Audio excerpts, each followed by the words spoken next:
Dear Patriots, before the news starts, please subscribe to our patriotic channel by clicking the subscribe button. Give us a thumbs up to this video. Don't forget to leave your opinion below in the comments section. Share the news on Facebook and Twitter so you friends see it. Thank you. Cincinnati moves to ban bump stocks. The Trump administration is moving through the slow regulatory process to ban bump stocks, but leaders in Cincinnati, Ohio, say they've found a faster way to get rid of the gun accessories in their city. Cincinnati's City Council is expected to move forward with an ordinance to ban bump stocks, attachments which enable guns to fire like automatic weapons, despite Ohio state law that restricts local government from regulating firearms. The city's legal department greenlighted the new regulation in a memo released Monday, arguing that because bump stocks are accessories, they aren't covered by the state law. The decision was first reported by the Columbus Dispatch. For a long time now, a lot of us have looked at the complete dereliction of duty from the federal government and felt exasperated, said Councilman P.G. Sittenfeld, a Democrat who spearheaded the proposal in Cincinnati. Do I wish we could do more as a municipality? Absolutely. Would I support an assault rifle ban? Absolutely. But just because you can't do everything doesn't mean you shouldn't do something. Frankly, I expect other major metropolitan areas in Ohio to follow us, he added. Columbia, South Carolina, similarly moved to ban bump stocks in December, citing the deadly mass shooting in Las Vegas in October, when a man used a weapons fitted with a bump stock attachment in an attack that killed 58 people. The South Carolina ordinance is currently being challenged in court. Discussions of gun control reignited in February following the shooting deaths of 17 people at Marjory Stoneman Douglas High School in Parkland, Florida. President Donald Trump ordered the Justice Department to move toward a bump stock ban, though the alleged gunman in Florida did not use the accessory. The Justice Department this weekend formally proposed banning bump stocks, but the proposal needs the approval of the Office of Management and Budget and could be challenged in court. The National Rifle Association has opposed legislation banning bump stocks, saying the accessories should be dealt with through regulation. Sittenfeld is skeptical Trump's proposal will be enforced. Trump says a lot of stuff that doesn't actually happen, said Sittenfeld, who unsuccessfully ran in the state's Senate Democratic primary in 2016. This was, in part, a response to the madness and sadness in Florida, Cincinnati's Vice Mayor David Mann said of the city's proposal. We're just a typical, Midwestern city with the same tensions about this issue. From my perspective, we suffer from the same irresponsibility of the NRA.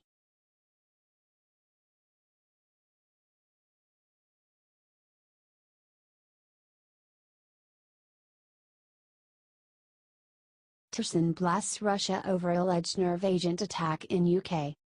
Secretary of State Rex Tillerson on Monday slammed Russia over an alleged nerve agent attack in Britain, going further than the White House and directly calling out the Kremlin as an irresponsible force of instability in the world. Tillerson said the United States will stand in solidarity with the United Kingdom and would coordinate its response to the attack. At least two people, former Russian spy Sergei Skripal and his daughter Yulia, have been left extremely sick due to the alleged nerve agent. Tillerson's decision to take a harsher tone than the White House is the latest example of the Trump administration's struggle to coordinate its overall foreign policy message. That differences have been especially obvious when it comes to Russia, whose government President Donald Trump has been loath to criticize and which is suspected of interfering in the 2016 presidential election on his behalf. British Prime Minister Theresa May said Monday it was highly likely that the Kremlin was responsible for the nerve agent attack and that the substance was a type known to be developed by Russia. She suggested that the Russian government carried out the attack or it had allowed the dangerous material to fall into the hands of others.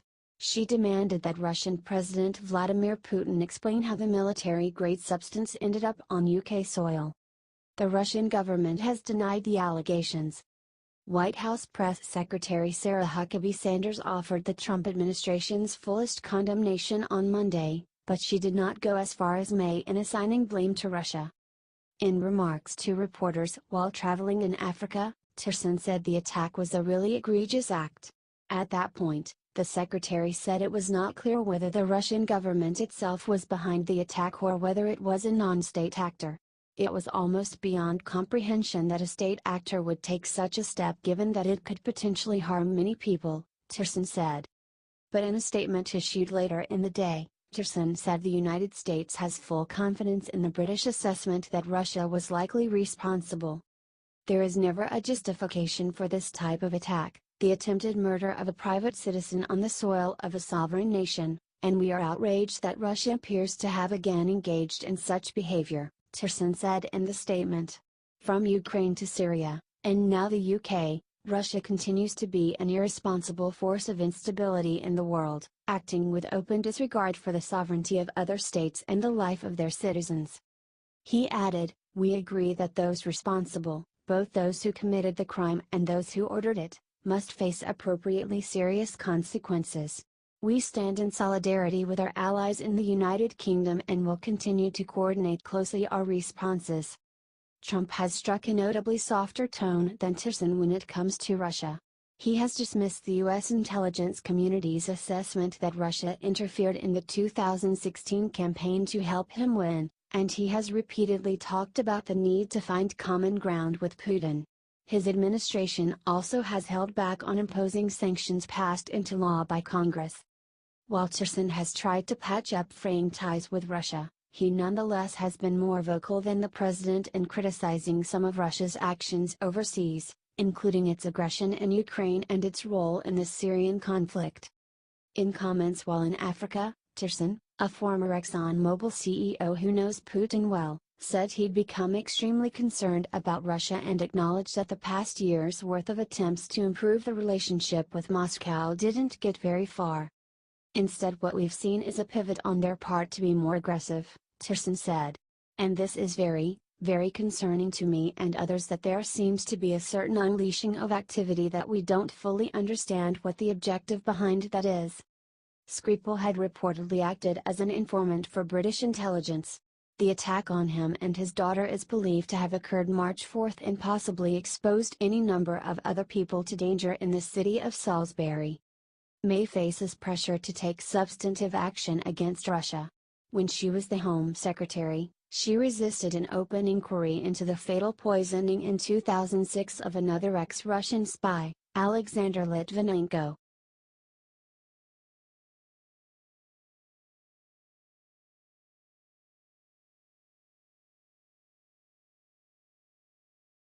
Trump close to tapping Kudlow to succeed Cohn. President Donald Trump is close to choosing economic analyst Larry Kudlow as his new top economic policy advisor, according to 3 people briefed on the internal deliberations. After souring on Kudlow because he publicly criticized the president's decision to impose steep tariffs on steel and aluminum imports, Trump is now leaning heavily toward tapping the CNBC contributor and former Reagan administration official to lead the National Economic Council, the People said. One administration official said on Monday that an announcement could be imminent, perhaps within 24 hours. But others cautioned that the decision had not yet been finalized, adding that Trump has been known to change his mind without warning. Trump spoke with Kudlow twice in recent days, according to a White House aide said, who added that the president has been impressed by his performance on cable news. A White House spokeswoman did not respond to a request for comment on Monday night. The decision comes after the president sent mixed signals in recent days about whom he wanted for the job, leaving those around him struggling to keep up. By Monday afternoon, at least 2 candidates to take over for Gary Cohn as director of the National Economic Council, NEC Deputy Director Shahir Knight and the White House Director of Strategic Initiatives, Chris Liddell, appeared to be out of the running entirely, while Kudlow's prospects had greatly improved. Some White House officials said they were unsure as of Monday afternoon exactly what the president would decide, and when. Aides have grown accustomed to working for a president who often makes decisions without warning. Trump abruptly announced via Twitter last summer that John Kelly, who at the time was Homeland Security Secretary, would become his chief staff. The president's revived interest in Kudlow to some extent reflects the White House's limited options. Economists have widely panned Trump's tariff decision, and some potential picks are hesitant to join an administration defined by chaos and facing an expanding special counsel investigation. In the end, people close to both men said the final decision could come down to chemistry, a factor that bodes well for Kudlow. Trump feels comfortable with Kudlow, whom Trump has known for years. One person familiar with the issue said the president could simply call Kudlow and offer him the job, without bothering to go through a formal interview process. He brings a couple big assets to the table, said conservative economist Stephen Moore. 1. He is a great communicator of economics, one of the best in the country, especially for the free market ideas that Trump is mostly espousing. And 2, Larry has really great relationships with members of Congress, certainly on the Republican side but also among Democrats who may disagree with him but like him. Moore added that even though Kudlow has argued against tariffs and other protectionist policies, he would back the president's policies once they are finalized. That's certainly a condition of the job, Moore said. If you work for the president you have to stand by him. But Kudlow has detractors in the administration. One White House official noted that if Kudlow didn't have a personal relationship with the president, he probably wouldn't get past the administration's informal personnel vetting standards, which have been used to sideline potential nominees who have been critical of Trump in the past. Kudlow knocked Trump in 2016 after an audio recording was released in which Trump bragged about groping women during an appearance on Access Hollywood. The vile tape, as I call it, is inexcusable. I was absolutely furious, Kudlow said on CNBC at the time. He went on, I hope Mr. Trump gets his act together. But if he continues to drop into these rabbit holes, I'll write in Mr. Pence. People close to Kudlow said he was interested in succeeding Cohn and would accept the job. Kudlow declined to comment. Unlike Cohn, who took the job with the task of pulling off tax reform and with the widespread presumption that he would be named chairman of the Federal Reserve, the next NEC director won't have a clear policy goal or an obvious promotion on the horizon. Instead, it appears Trump's focus is shifting toward policies backed by his trade advisor Peter Navarro, who himself wanted the NEC job, and Commerce Secretary Wilbur Ross. In the coming weeks, Trump is expected to announce the results of the administration's investigation into allegations that China does not adequately protect intellectual property rights. Administration officials and others closely tracking the issue said the administration was weighing tariffs on more than 100 Chinese products, in addition to possible investment restrictions. A free trader like Kudlow at the NEC would also have to fight to protect the North American Free Trade Agreement and possibly try to find a way for the administration to slip back into the giant Trans-Pacific Partnership trade deal. During an interview on a recent podcast, Kudlow warned that withdrawing from NAFTA would be a calamitously bad decision that would turn business against the president, where he's got a lot of goodwill, and would frankly blow up the whole stock market.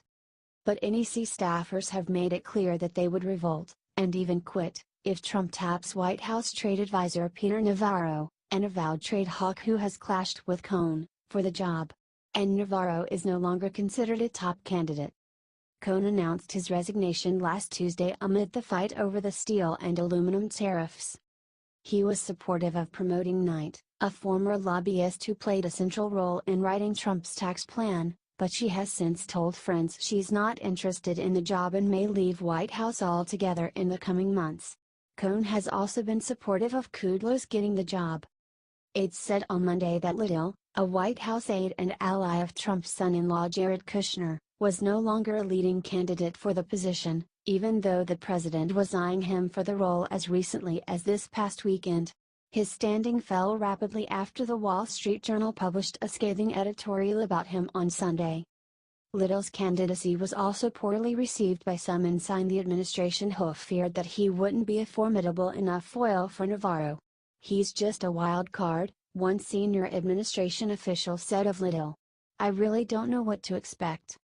So on Monday the spotlight returned to Kudlow, who has many of the attributes Trump likes. He's well known, smooth on television, and for now, at least, his sharp criticism of Trump's policies in recent weeks appears to be a side note. This is someone who the president really trusts despite his criticism of some of Trump's policies, said Freedom Works president Adam Brandon. He's a person who can get out on television and explain pro-growth economics. Larry is the absolute perfect person to deliver that message.